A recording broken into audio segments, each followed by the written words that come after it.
Cowboy coffee. Gotta love it. There's some things I want to address this morning, like Italy flooding. First time in recorded history.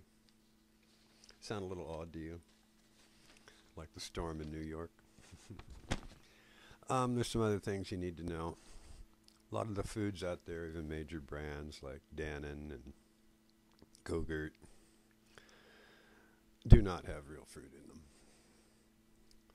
Matter of fact, most of the major brands are lying to you, and the FDA allows it. As long as it says contains, you know. It's kind of remarkable. Even the vitamin water out there contains as much sugar as soda pop does. Uh, it's all major brands. It's made out of sugar and oil and imitation flavors. Sometimes a little bit of fruit flavoring is added. And another couple things I want to address is who the heck is Jill Kelly and Petraeus? I mean, come on. The woman's not that good looking at all. And I find it amazing how many people in our government are lowlifes. You know what I'm saying? Cheaters and liars and stuff like that. It's crazy, man. This is not right. Why don't we stop the wholesale sinning in our nation? Children 10, 11, 12, 13, 14 years old out there having sex with anybody they can, having children, and no morals. What happened to all you parents out there? Did you ever give your kids any morals or common sense? Why is it that 97% of America knew that Tom Cruise was getting a divorce, but only 54% knew anything about the Obama health care plan? The health care bill has Sharia law in it. In other words, hey, they can kill us. You know, the father of all lies is Satan. Man's weakness is Satan's strength. Islam is lies and deceit, murder and domination. And why is it stores can give you Canadian change, but you can't spend it in those stores? I think it's kind of odd that they leave us holding the bill. You know what I mean? Is this getting a bit ridiculous for you, America? I find it totally amazing that some of the things that go on here are like this. Today I intend to post a American Christian who was raised Muslim, her comments and so on some other walls. This woman has been trying for several years now to explain to everyone that you cannot trust Islam. Muslim is Islam. She's been here over 20 years. She's a wonderful gal. And she's a solid, straight-up Christian like I am. Now, yes, I have made some mistakes in my life, but I gave my life back to Christ long ago in Portland, Oregon, at a wonderful church. Actually, it was a seminary overlooking the bluff of the Columbia River. I had never really strayed from loving the Lord, but I had done some things that I didn't approve of. But when you put a man in a position where he has to support his family and he's disabled, he will do whatever he has to do. And I'm not your common, everyday man. I'm a real family man. I dedicated myself to my family and other people's children.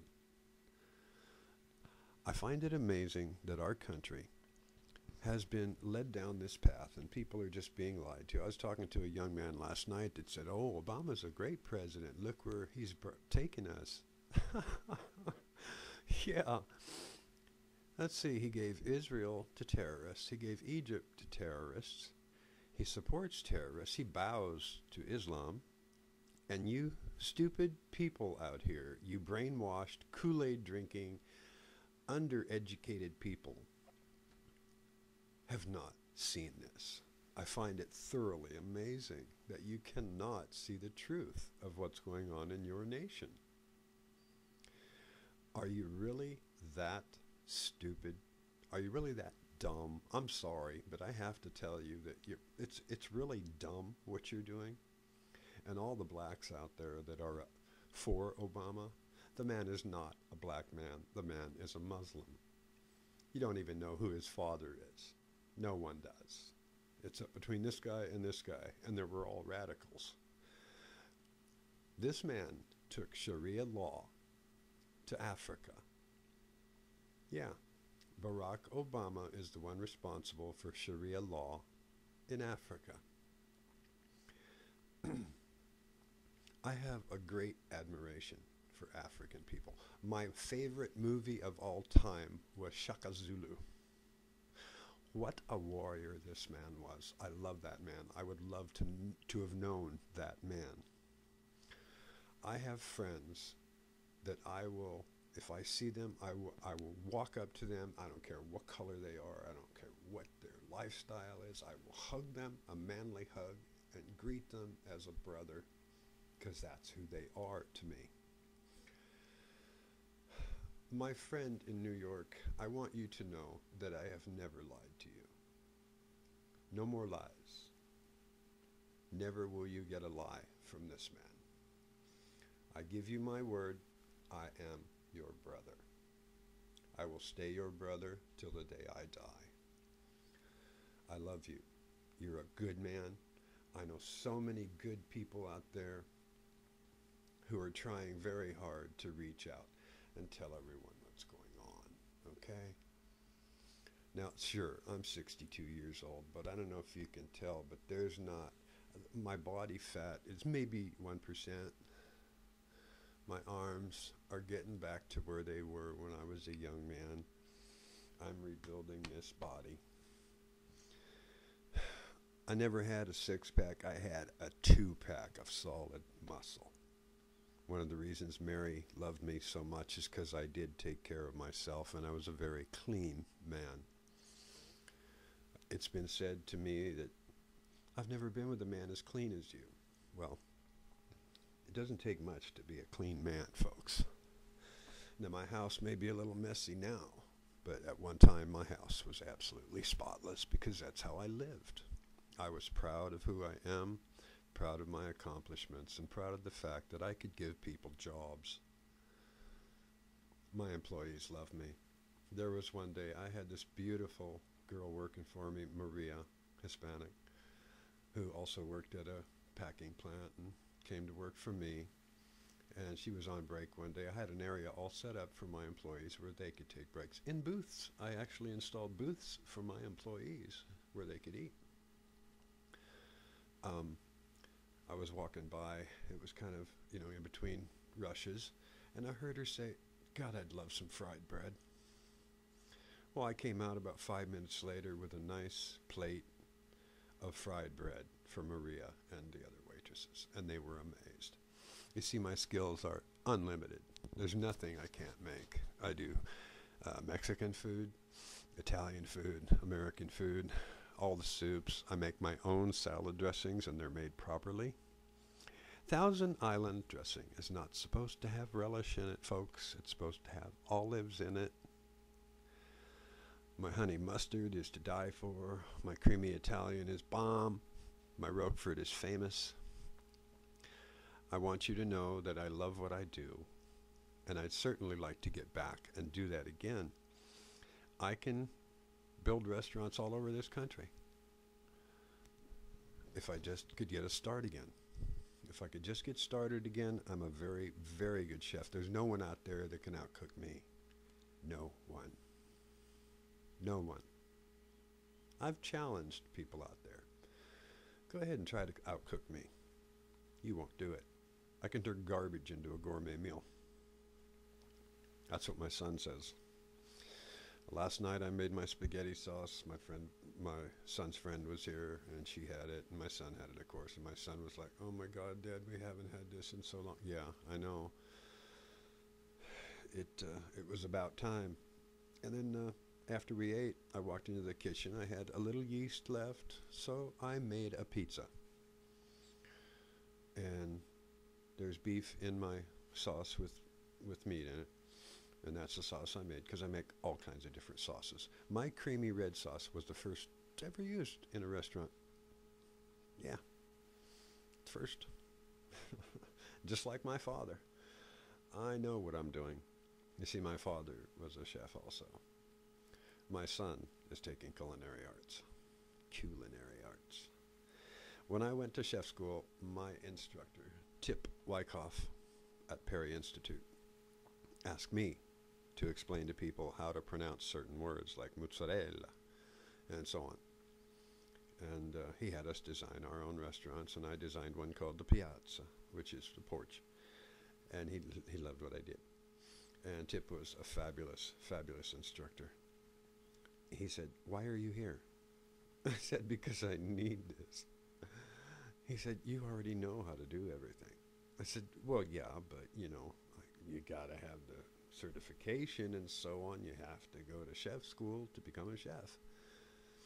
Well, Tip was very impressed, and he actually trained another member of the family, an Amer, Sonny. I'd love to see you, man. You guys have no idea how much I miss you all. It's amazing how the love I have in my heart is still very real for everyone I've ever been, any family I've ever been in, because I've been married more than once. If Mary hadn't died, we would have been remarried. I love that woman dearly. She was probably the best thing that ever happened to me. And I could tell you a real quick story.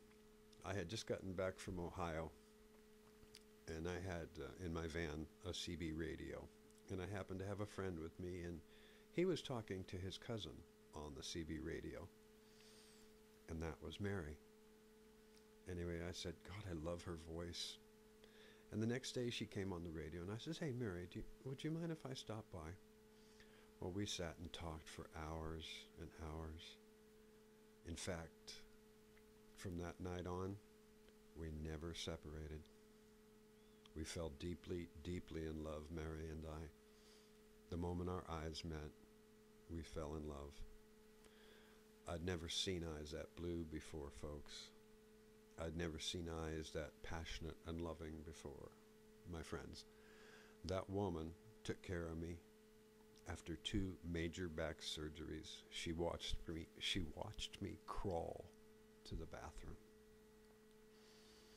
I was building my PA system. I built my own speaker cabinets, folks. And I installed my own speakers and crossovers, etc. Well, in the process of cutting the speaker holes out, my back went out and I could not walk. That was 11 days before my last surgery. That last surgery was 11 and a half hours, where my entire lower spine, my lumbar spine, was fused with bone off of my hip. 11 and a half hours of surgery. I was back on my feet the next day, because that's how it goes. I started my restoration service and my detail business within 2 weeks of that, working in my brace, doing what I had to do to support my family, because State Industrial was just a little pittance of money coming in. And we had my son, Mary had Alex, and at 4 years old, my son was taking care of me, helping his mother take care of me. I had a beautiful family, folks, a wonderful family. And I will love Mary until the day I die. There's no two ways about it. That woman was she was my partner in every way. I adored her. I got married after that. I was married to Danielle, the French woman in Portland. And I love Danielle, for real, very, very much. I just don't know what else to say to you, except I am who I am, and I never will apologize for who I am. I'm very proud of who my family was. And it's not the kind of pride that Jesus says not to have pride, No, you can be proud of your family, and you can be proud of who you are. You can be proud of what you've done, and you can be proud of the fact that you love Jesus too. And I want to know why it is that it's okay for Islamics and Muslims to kill their children in the United States. Honor killings. That is not honor. That is disgusting. I am sick and tired of all this, folks. We've got to stop this in our country. There's even military men out here, some of my friends, trying to warn you about this. You don't want Islam in America. I noticed that down in California, there's some churches involved with Muslims and so on. They're all going to regret that. They're all going to probably end up dead. My son spoke to an imam, and he sent that conversation to the FBI. That man told my son that that's what they have to do.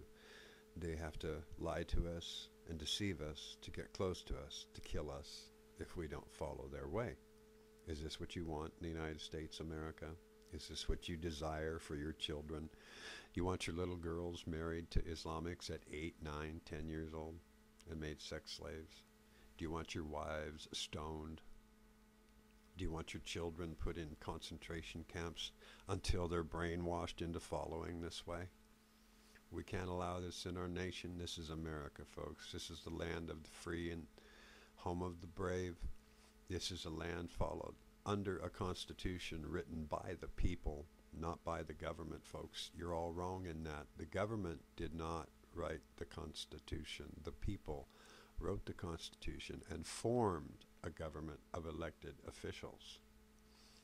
Every state has its own constitution, and from what I'm seeing, a lot of states are pulling out of the United States. This is destroying our nation. Barack Obama and his friends, his cronies, whatever you want to call them, Eric Holder is just like him. Do not allow these men to continue. You're going to destroy your nation, and millions of people will be killed and put into concentration camps. They're all over the country. They call them FEMA camps. There are coffins ready for us. There are concentration camps ready for us. And you stupid, the people out here that are telling you that these large contrails are contrails, my friends, these large contrails, you can see them disperse and fall to the ground. There are college students here with sores all over them from these chemtrails.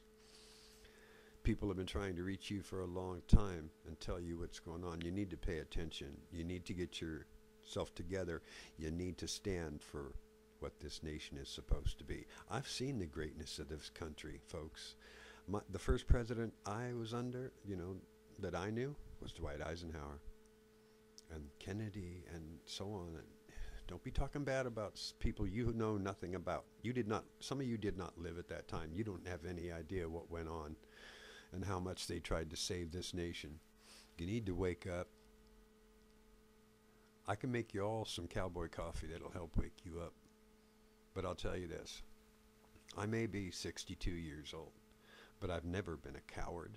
I've never hurt anybody knowingly in my life or purposely in my life, though I am very capable of doing so.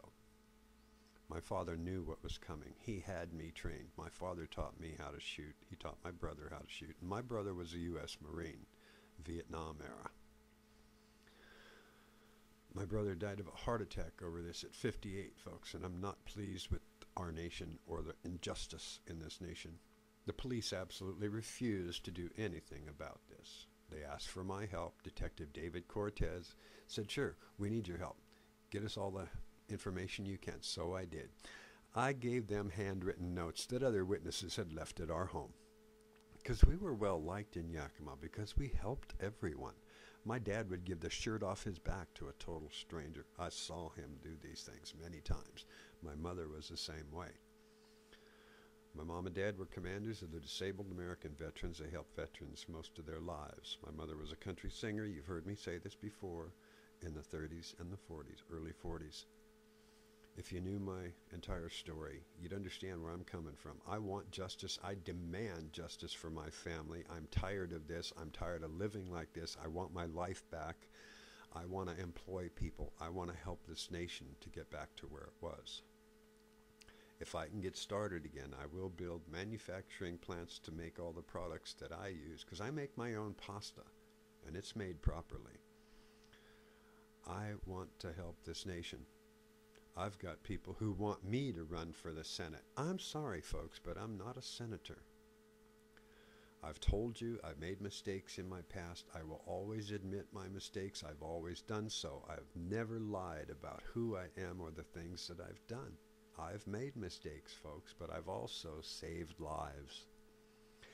I don't stick around so the news can interview me when something occurs like that. When I pulled those people out of that house that night, I pounded on that door because that garage was burning and it was attached to the house. The man, he was obviously a painter. It was filled with paint. I didn't stick around for the news to come and interview me when I saved that girl over in, not Redmond, Bellevue, Washington, outside the Fred Meyers. This big biker grabbed her, and I ran up behind him, grabbed him by the back of the neck, and put a screwdriver where it don't shine, and said, I'll shove it all the way up there, drop the girl. I've had to impound Seahawks cars too, so please, America, pay attention to what I'm telling you. I will not lie to you. I will not lie to my people. I love you. I love you all. I've always been this way. I will always be this way. Try to understand that what I'm saying to you is the truth, and I'm an honorable man. My lighter even says honor on it in kanji and English. And I want that piece of jade that my friend Patrick Hart brought back for me with dragons at the top. It was 8 inches long in a satin box with a ivory clasp. It was actually made to be a rubber stamp with my name in English and my name in kanji. Please understand, America, I need my life back, and my family deserves justice. We've served this nation for a long time. I love you, America, and don't forget it.